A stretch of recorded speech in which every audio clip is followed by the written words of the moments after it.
One of the most eminent builder of modern India, Radhakrishnan ji, was an educationist, a philosopher of great renown.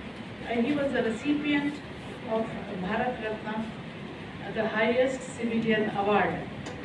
Radhakrishnan ji, you cannot hear me? He believed in education to be the means of continuous endeavor to improve ourselves while working for a modern democracy built on human dignity and equality. And during this period, we are coming in contact with young minds who are ultimately going to take up the reins, take up the responsibility of taking this nation further. It is heartening to see that Jamia celebrates the Teachers' Day with great zeal and excitement and follow the ideal and principles of Sarpalli Radhakrishnan ji in letter and spirit. This is the reason that Jamia runs superbly well, with a healthy environment of free thinking, conducive to everyone's growth, pursuit of higher learning, research, and deep contemplation. Committed to the ideals of our nation, Jamia makes genuine efforts to promote physical, intellectual, and moral welfare of the students who are going to be take up the responsibility of taking the nation forward.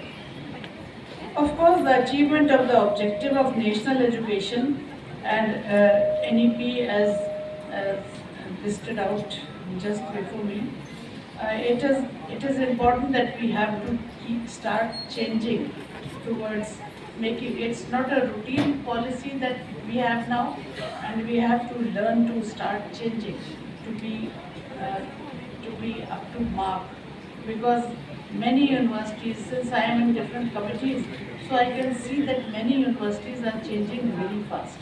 Their ways, their means, their way of teaching, their curriculum and everything, they are changing very fast. It's not only what the NEP says, it's the way a university will change, it will definitely be considered at the top of the rankings.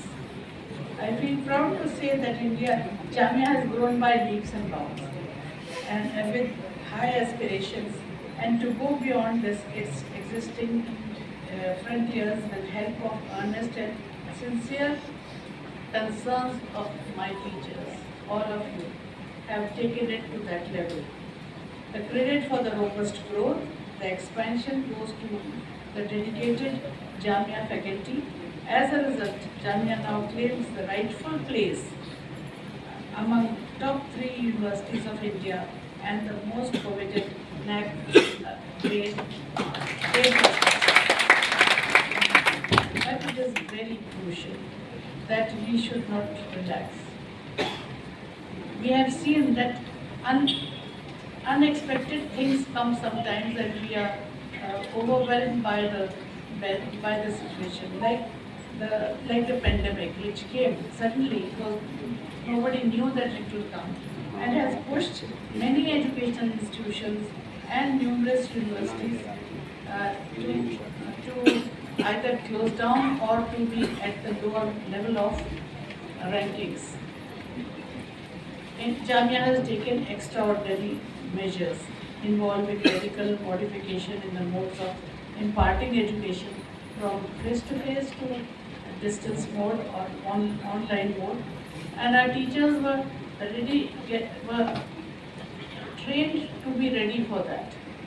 Not many universities had that opportunity, and so the quality of teaching in this university is there's evidence that it was much better than many universities, and the evidence is that our students are getting good jobs in spite of being out of the university for a long time. But we have to continuously, we do not know what may happen, what may come, what new things may come. It's not only the pandemic which can come, there can be anything. So we have to discover and reinvent our ways of coping with the modern demands and requirements of the students and education. We have to look at our education has to be student-centered. What he wants, what his employer wants, and how we can reach out to him. The traditional is already out, traditional way. We have to refurbish our systems as per the latest demands, keeping ourselves abreast of the fresh perspective of our country on education. It is high time that we give exclusive attention to our growth and development in line with the requirement of NEP, particularly requirement from the teachers, because ultimately everything boils down to the teacher. The teacher must do this and teacher must do that. So are we ready for that? We have to, we cannot deny that our responsibility is there. So we have to be ready. It's better to be ready then. In case we lag behind, we will not be able to bring forth a fine harvest of young men and women. And that is ultimately our goal. To see that they are not only having a degree, they are also having some skills, and they are street smart. They are able to get through any